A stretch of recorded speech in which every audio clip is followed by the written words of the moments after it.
What is up, peeps? We are back at it, and welcome to GWRLD episode number 5. Each and every week, we have a podcast for all of you guys where we rant all things gaming, streaming, and sometimes throw esports into there. We somehow have survived until the 5th episode. Thank you all for being here. Hunter, how you doing on this fine and dandy day? I miss you, man. I miss you so much. I've never heard you say that your entire life. Well, maybe that's just how I feel on the inside, but when I'm around you, I get a little bit uncomfortable and I can't express myself. And so here we are. That just made me feel so good. I'm doing good, though. I'm ready to get into it. Yeah, we got a hectic week in front of us. We've also had a hectic week behind us. We're going to jump right into it. We have a few comments. I've already memorized them, though. I had a couple comments from last podcast episode, which we always read out in the beginning. 2 back-to-back comments from 2 different guys. One said, "These 2 rats." And then the other guy said, "I love these," referring to the podcast episodes. And that's why we like to share comments from both sides of the spectrum. So thank you guys for leaving a wide variety. But Hunter, our first topic for this week is probably the biggest one, as you guys have been viewing it. We've all been seeing it when it comes to Call of Duty false permanent bans being issued to several creators and players out there, or supposed false bans, as Call of Duty admitted to an exploit in their anti-cheat, which allowed players out there to give false bans to streamers, one of them being Bobbypoff.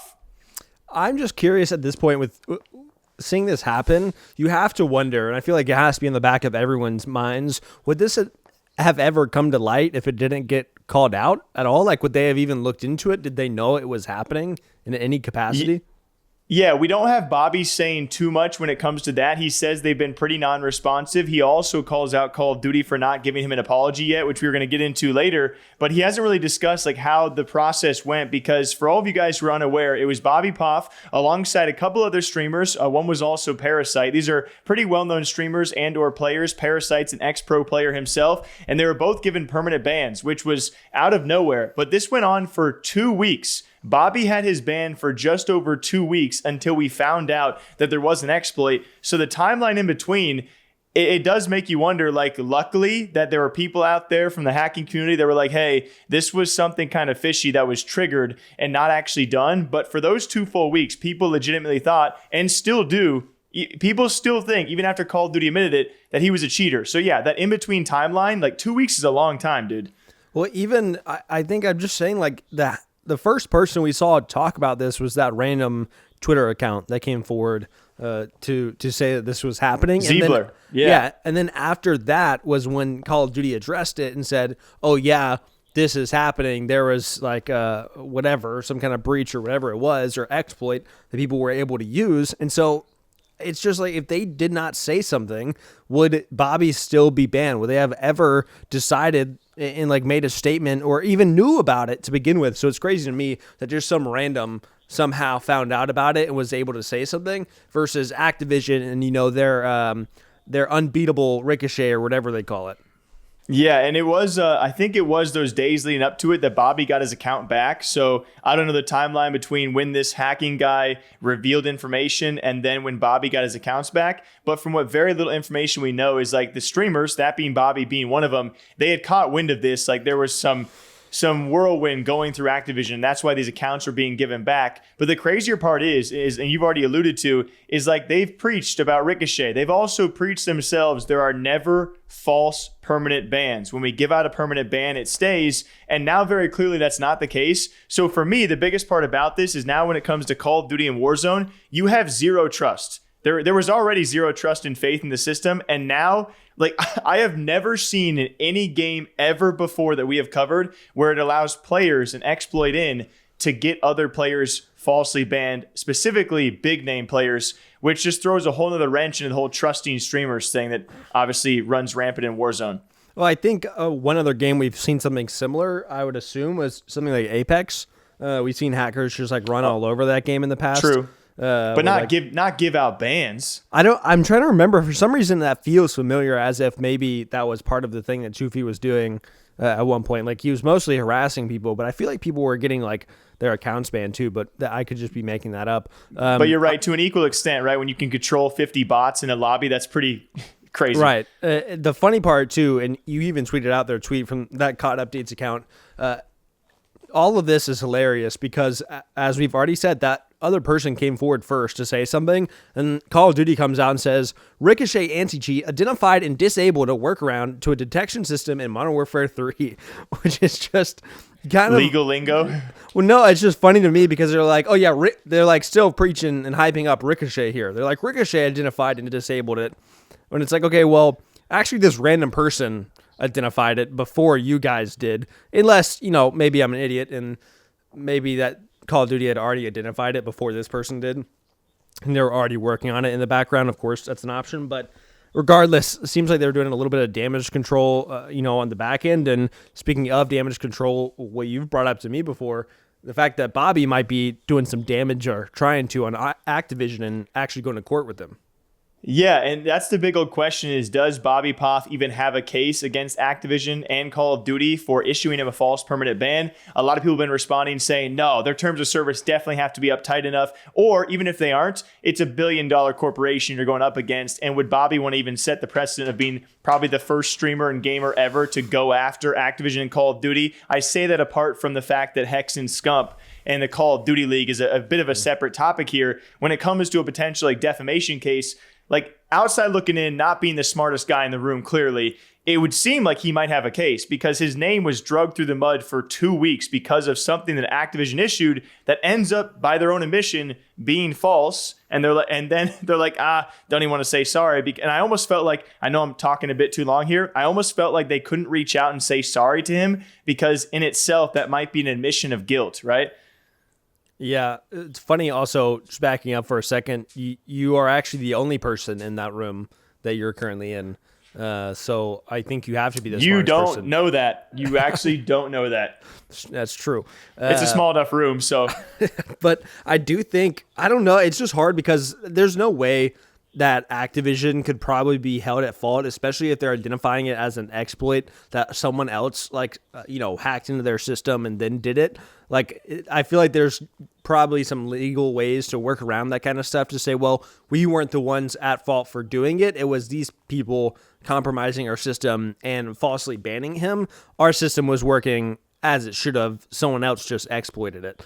So I feel like it'd be difficult for him too. Obviously, Bobby could sue the person if he knew who was doing that to him.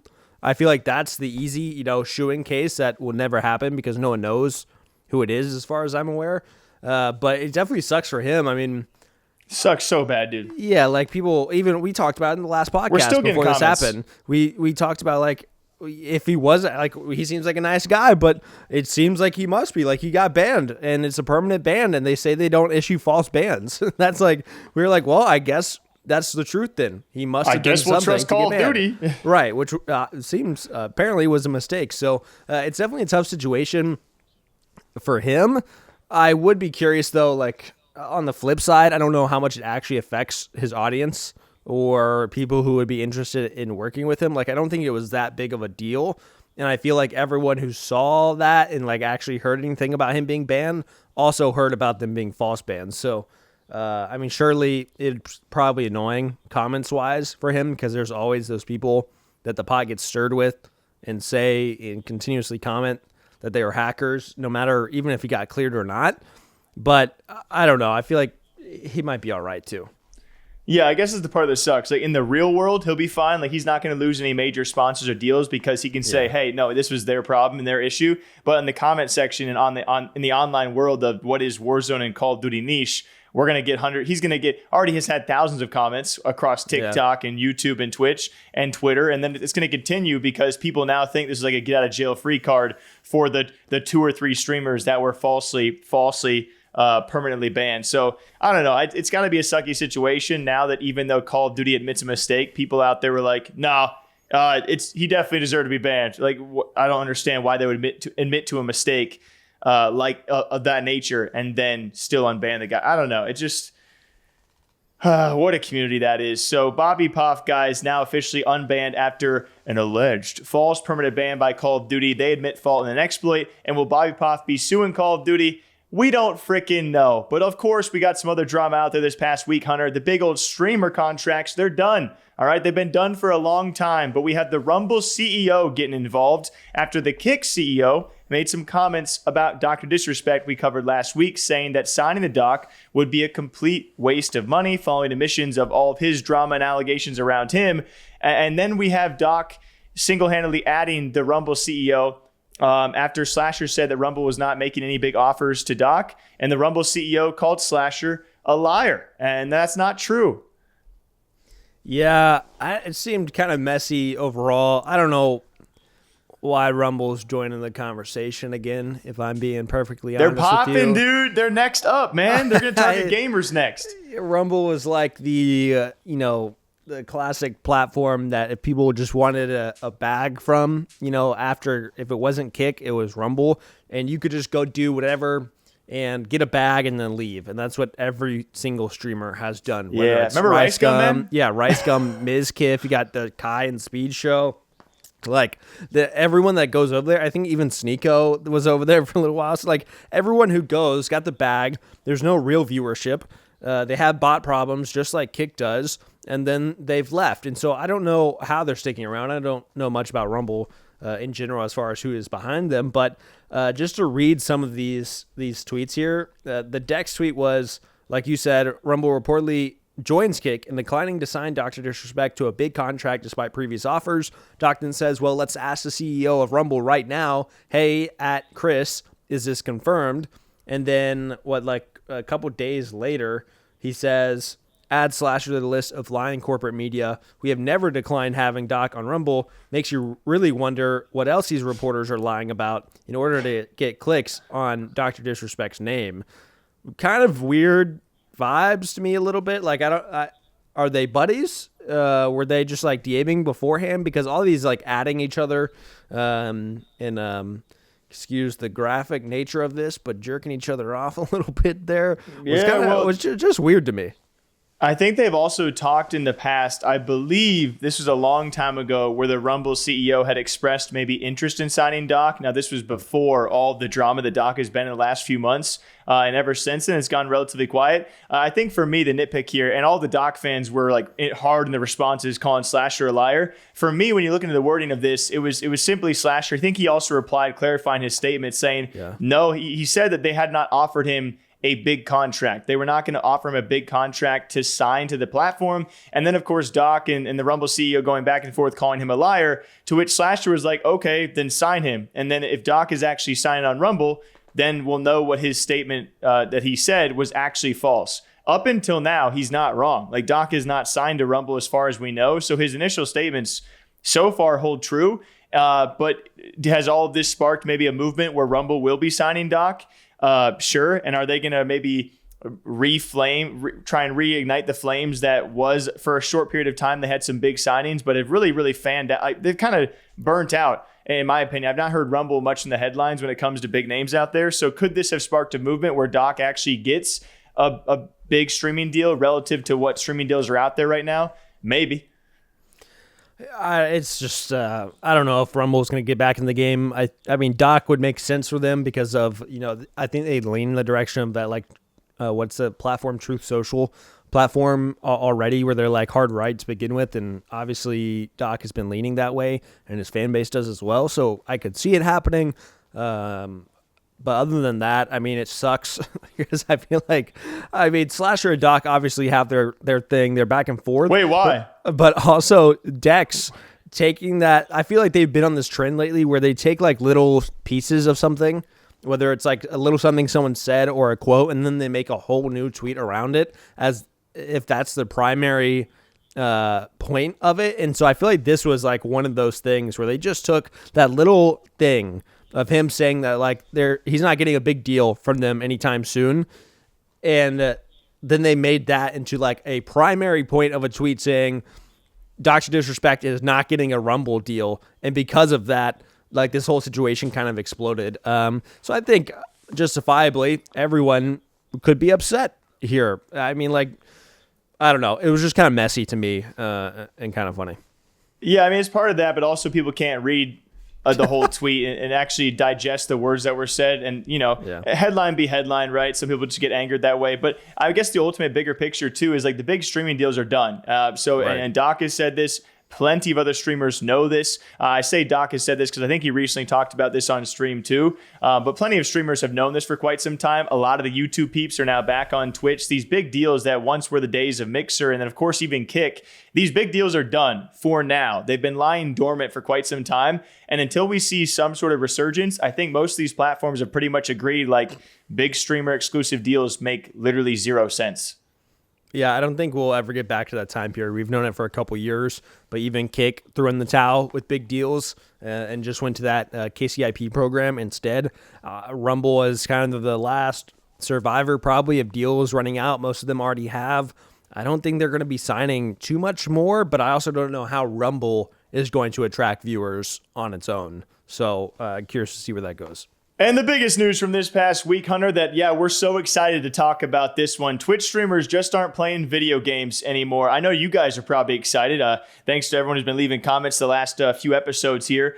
But this is a crazy one, as Twitch has had one heck of a week, now one heck of a month, banning some big streamers for saying some big old controversial statements. It was first Asmongold, who has now been handed a 14-day suspension. He's a good portion of the way through of that, which I guess a TLDR of his statements was pretty much saying that genocide was okay when talking about the whole Palestinian conflict, which is obviously a much lengthier topic than we're going to give credit to here. We don't have all day to dive into those specifics, but I'm sure a lot of you guys have seen that clip, which Twitch handed him shortly after a 14-day ban, which I think a lot of people thought was pretty fair. Even Asmongold going on later to say sorry for how brash his statement was, and even kind of outside looking at himself, realizing how nasty of a thing it was to say, and the things he's been saying lately kind of escalating as he's been giving more of these opinions and more of this React content over the past few years. I think maybe I'm misremembering, but I feel like what he said was along the lines of that people from Palestinians were lesser, basically like inferior. He also was did the call word them that inferior. he used. He also did make that statement. Yes. So I just overall, like, I think it's just an effect of React culture, like where we've gotten to this point, and also like red pill, blue pill, where streamers are like all one side or the other. It feels like, and a lot of times people like, whether it's Aspen or Charlie, I feel like they are always trying to make like the edgier statement sometimes, or like, like the most novel statement they can of like, oh, well, really you guys all think this, but this is how I feel. And this is like the whole big deal. And I feel like he got caught in that trap and made statements that obviously he shouldn't have, especially as someone. It always surprises me when he goes too far like this because of his role with a lot of companies, whether it's with OTK, obviously, and then all of their branch outs, whether it's like Mythic or Mad Mushroom or Starforge, because he is he's just a central and prime figure to all of that. And so I feel like people would have like a little bit of a tighter leash maybe, or just like, tell him to relax sometimes. It seems like, whether it's the show or not, like you said, that he's kind of gotten the picture a little bit. And taking a step back and try to, those before and after pictures, I used to think that was satire about his house and how dirty it was, but it looks real. Like, I think that's actually how he lived. And I'm like, you're making that much money and living like that? What? Why? Yeah, it is like insane. And so I think obviously you should take a step back and probably get off the internet for a little while and maybe take care of your life. And I think that a healthy dose of real world is good for everyone. And I think that's going to be a common theme through this topic, where like, go outside and talk to people before you start talking about topics like that, because he obviously was not doing that. Yeah, and his content has been leaning more towards this way for some time now, where he's been given pretty hot takes and opinions, whether you agree with them or not. It is not like the WoW player that anyone once knew. He has become kind of like the React Andy of the Twitch world. All of his React videos on YouTube pulling absolute numbers, and that has become a main line of his content, is just reacting to other content and giving these kind of polarizing takes. And a lot of his audience obviously agreeing with a lot of those takes, as we saw in his apology. A lot of people saying like, don't apologize, you're doing just fine. And others saying, hey, yeah, this is good to take a step back, reassess, as he himself self-admits.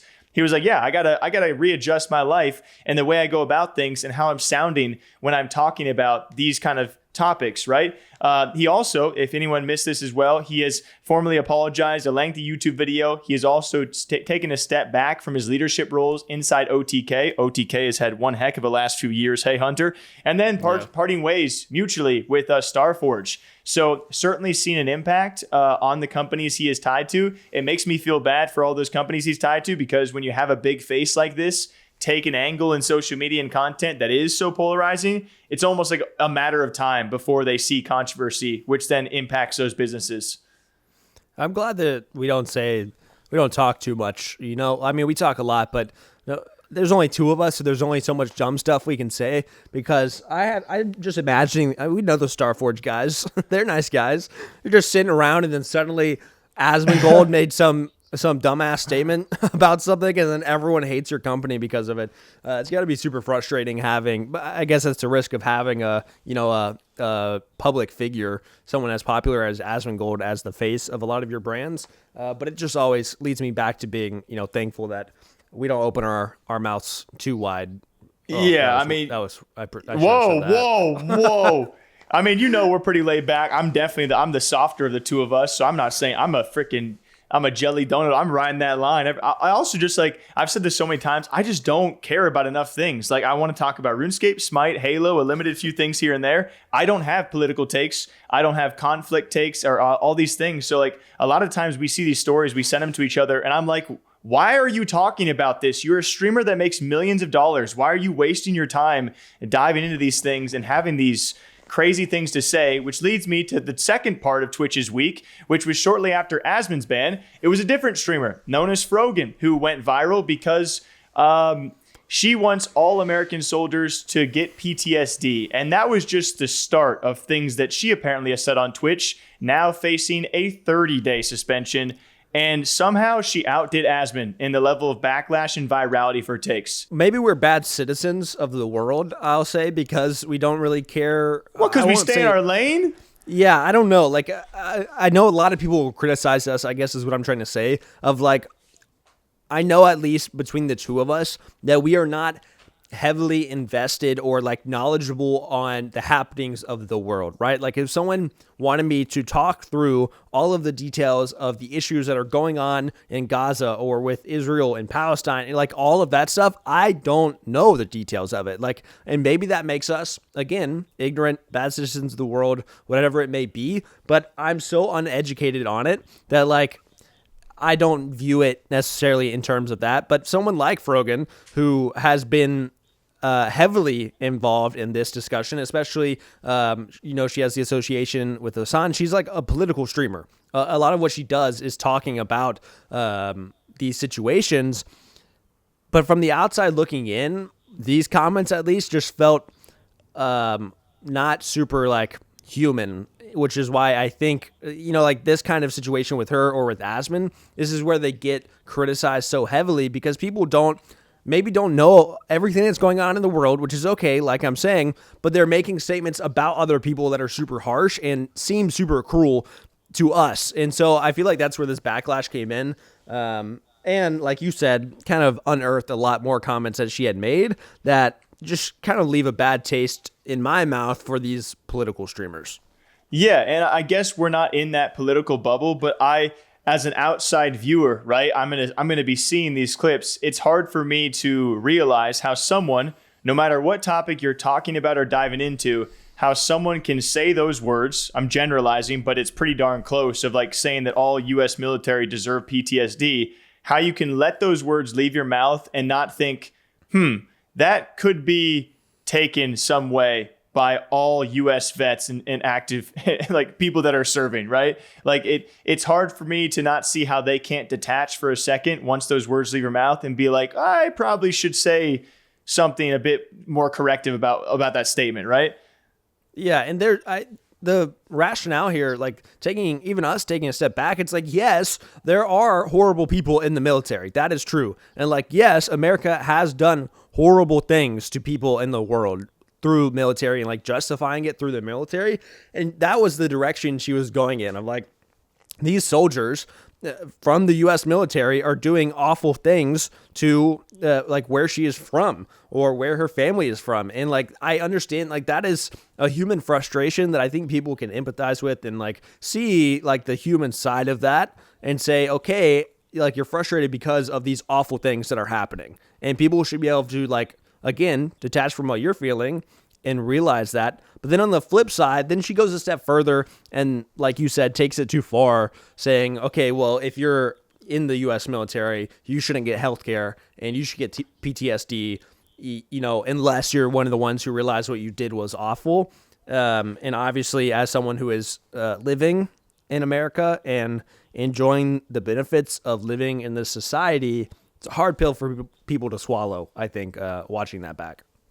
Yeah, and then we have the real reason that was uncovered of her actually receiving that 30-day ban wasn't even for those comments, supposedly. It was hateful conduct for what actually occurred at TwitchCon. If you could briefly describe that, because again, outside looking in, it was a ranking list, but like the nuance of this ranking list was kind of hard for most people to probably understand.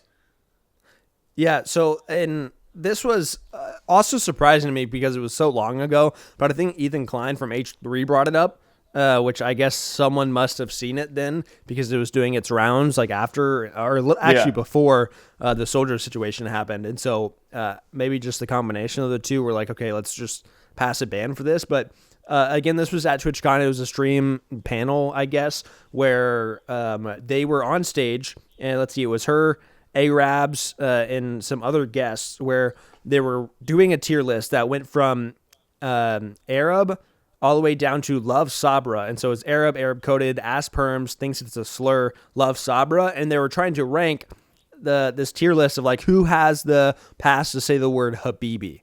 Obviously, a lot of people say Habibi, like even on the list is Nick Merckx and Myth, who we know and say it all the time.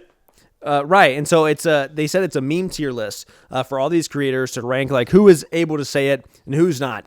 I would say my parallel, which is why I find it kind of weird, is like who has the inward pass, right? Like that's the parallel that this would be like people doing on stage. The problem came into play where that bottom rank, Love Sabra, they were referencing, and I think it's okay to be like blunt about this, like they were referencing the hummus, Sabra. However, the ignorance lied in the fact that the word Sabra is also a term from Jews from Israel who were born in Israel. And so because of that, there became this whole, and this was the issue that Ethan Klein had with it, this whole thing where it felt like they were ranking them from Arab to Jew. And that was where, and the reason why they all got banned for 30 days following the situation. Yeah, and so it's just like a string of things. Then, of course, once this happens, people pull other takes that she has had. She's made jokes about 9/11 and having a subathon goal of like making a cake of the two towers and then making a plane. So it's like a lot of other things have taken their rounds, like you said. So all in all, to cut those things short, because Hunter, you've had some great takes on it. I'm so not really fully engaged with all of that stuff. Regardless, we have Asma with a 14-day ban. She gets a 30-day ban. Twitch unbanned Derek Graz, who is a different streamer who was accused of like predatory behavior and like a lot of other things you can look up on YouTube. They've unbanned him. They unbanned Sneeko. Now he's finally been rebanned. It's just like a heck of a week for Twitch so far that they've been going through. Ironically so, a week after Kick was going through things with all the Jack Doherty stuff. And I believe Slasher and Train were talking about how Twitch never gets negative press compared to Kick. And then Twitch has probably one of its worst weeks of all time. Yeah, Frogan even came out afterwards comparing her ban to Asmon, saying 30 days for people saying like bottom of the barrel hummus, but other people get 2 weeks for advocating for the genocide of Palestinians. Got it. So definitely, yeah. I mean, it's a rough week overall. I would say for everyone involved. It's I don't know. It's just difficult. I'm like on so many different sides of this because on one hand, I'm like, who cares about this stuff? There's so much worse things going on than Frogan and Asmongold saying words on the internet, where people are getting so bothered and so upset that I'm like, whatever, dude. I don't care about her on stream ranking people. and if they like hummus or not, and if they can say Habibi. But on the other side, it's also like, okay, well, this is like hateful speech, and you have a lot of people watching you, and that is dangerous and like sets a very dangerous precedent. So there should be actions. I will also say, and we're not going to speak on this much, but there's also people calling for Dan Clancy's resignation now, which I haven't dived into much, but like official organizations got involved, like official like Jewish organizations are calling for his resignation, because there was also stuff at Twitch where like regionally some people in Israel were not able to sign up for Twitch and Palestine, for whatever reason. And so there's like a lot going on where people are saying that Twitch was like harboring anti-Semitism and X, Y, and Z. And again, that it's way deeper than we know stuff about. It seems a little tinfoil hat to me, if I'm being honest with everyone, but it definitely is a string of events that is just distasteful, I would say, to the common viewer, where it's like, this is just messy, and maybe that's just how streamers are now. Yeah, Twitch streamers no longer playing video games. Can we just go back 4 years, or just let's go back 10 years, and we'll see how that all develops, especially with all these platform wars ongoing. Let's head into some of the more gaming news, some of the esports news out there, some lighthearted stories finally, as we have, at the point of us recording, Black Ops 6 just 2 days away. At the point of the video going live, it's tomorrow. Black Ops 6 is finally here. Brand new Call of Duty. Each and every year we see a brand new Call of Duty that's kind of like the other one, but this one brings Omni movement to the table. Hunter, will you be buying? Will you be spending that $70 this year on Call of Duty? Honestly, probably not, man. You know the reason why. Because you are a Deadlock main. You have no time for any of the games out there, and that's okay, because Deadlock apparently is the future for Hunter. Black Ops 6, though, I'm actually kind of terrified for Omni. I've had some crazy, I wouldn't even say crazy. I have the stance that I think Omni movement might break this game, and people are like defending it like it's the freaking golden, what's the thing from Harry Potter? You know what I'm talking about, the Goldie Ball. Yeah, the Goldie Ball. The golden snitch.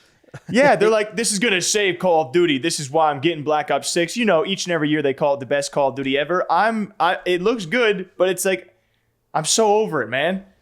I think it's fine. I don't think it's going to make it or break it, to be perfectly honest with you. I think typically what makes or breaks these games is the map design and the gunplay. Omni movement is whatever. It'll be a fun little thing, just like dolphin. Like dolphin diving was fun.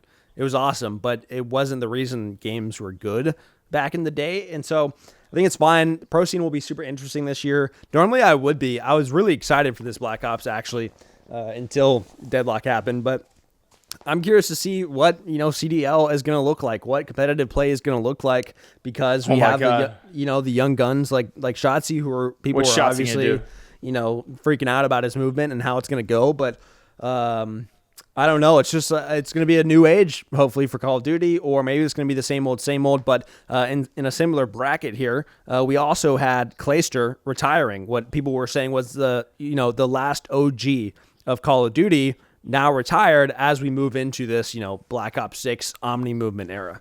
Yeah, Shotzi's hands, you can't see them. They're going to look like this by the end of the season. You can probably just picture it. But yeah, we have one of the last GOATs in Call of Duty now parting ways. We've had Karma get out of there. We have Scump get out of there. Formal, Crim6, now Clayster. All these big old names, the legends of Call of Duty, are now officially done. As we head into the new generation of the CDL, the future of that is still unknown. How many more years can that sustain itself? And a new title. And can these young guns actually make names for themselves that these old guys once did? Clayster, it's been a while. It's been a rough road. I would say a couple of years for him. But during the start of the CDL, especially with the Empire, the guy was still on top. So he's had a crazy career, well over a decade, 3 times world champion. So it's going to be cool to see what the future of Call of Duty is. And especially with BO6, I give it 2 weeks. 2 weeks before complaints. So all you Call of Duty people, please argue with me. And we'll see how that also adjusts on the Warzone side of things too. I'm curious how that game is going to continue to develop as we have this kind of stagnance in the Battle Royale genre.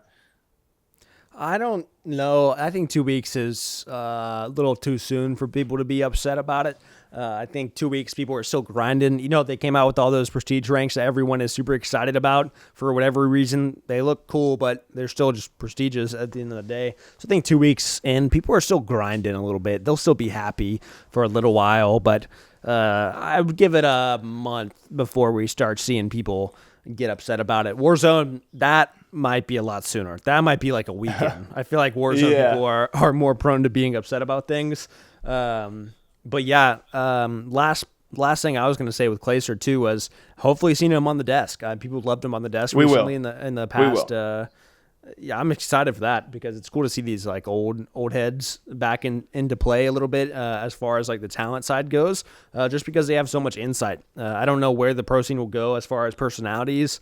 The only big ones we have really are like Draza and Scrap, right? Like I feel like they have massive names and like they've really leaned into. I mean, Kenny's great, Datch is great, like whoever. Those are good names, but like really bringing the heat and like the excitement to matches are people like Draza and Scrap. They're the new Crim 6, the new formal, like trash talk coming out, people screaming F you Draza. So that's great, but hopefully some more personalities, I would say, show up a little bit. Yeah, and last one for you. We've got about 4 minutes to cook this one out, but it's going to be, speaking of some OGs of a different scene, Counter-Strike, we had s1mple finally return to another debut in CS2, this time with Team Falcons. He's been gone for a long time, pretty much been absent since CSGO. He has now officially returned to the big money team. What's going on over there? Bro, is he done? Huh? Is he done? What are you making so much noise over there? You putting a blanket on? Oh, no, I was just, rubbing around in my chair. Don't worry about it. Okay, yeah, they went 0-4 map count, and they are now out of the Thunderpick World Championship group stage, but a great performance, a relatively good performance, considering how Falcons has been roster change-wise and only practiced together for 10 days. So with s1mple coming in, had a rough opening map, then a very solid 3 maps, but they go 0-4, and they were out for the weekend, but the GOAT was still back. But is he back? That's what I'm saying. Like, is he done? Is he just coasting at this point? Do you think he really has? I feel like he doesn't have a drive in him anymore. He's putting a resume out there because he's still got it. He showed that with the Falcons. They're going to keep on going to practice. He's going to be with the Falcons for the major run, and that's really going to be telling of where he's at. So if they can even make the major, I think he's certainly going to have some other offers to consider. But right now, he's kind of in that contractual situation with Na'Vi, we presume, until next year of like, nobody can really afford him, but once he's open, man, I think he's got to find that drive again. And so is he benched with Na'Vi? Is that the situation? No, he's on loan. He's on loan to Falcons. He's on loan to Falcons for the end of the Na'Vi. year. Yeah. Yep. Interesting. I don't know. I mean, I just feel like we need it's like there's been a lot of conversation surrounding different pros lately in the CS scene where you're talking about whether it's Muncie or Donk or whoever, and I just feel like we need the old guy. We need the old GOAT. We need s1mple back into play. And he just feels like he's not around right now. And I'm sure he's getting a great bag from Falcons, but not seeing him, other than flaming CS2 around much is, to me, an outsider to CS, I would say. I want him back. Yeah, he still says he loves the game. He also has these random streaks where he starts streaming again, then he's not streaming again. He's tried out other games like Valorant. He's also tried out Deadlock, I believe, on stream. He doesn't save his VODs, though. I tried to tell him, hey, man, you got to leave your VODs up for us Clippers. But he says he still loves the game. He also found, a partner. So I think it depends how his major run goes. Everyone's going to be watching Falcons' major run for Shanghai. And if they make a dent, maybe he stays there as Nico comes over. You imagine the money on that team and the names around him. But yeah, we'll see what actually can get s1mple back in that flow. I do agree with you, especially from a casual perspective. It's easy to see him as maybe unmotivated or not fully back in. But hopefully 2025 or to end this year for the major, we'll see him back in it. Hold on. My final thing with that you just reminded me of, and maybe you were going into this, sorry if you were, 2025, is there going to be some crazy stuff going on, right? Isn't that kind of the reset to the CS2 franchise system? It seems like it might not be near as open as people might expect. A lot of invite tournaments still, and it seems like only a fair few that are actually going to be open. That's actually kind of an ongoing controversy about this open circuit. Is it truly open? It still seems fairly invite heavy. But if s1mple's on a team, we're going to see invites. But yeah, I don't know. I don't know if it's as we expected.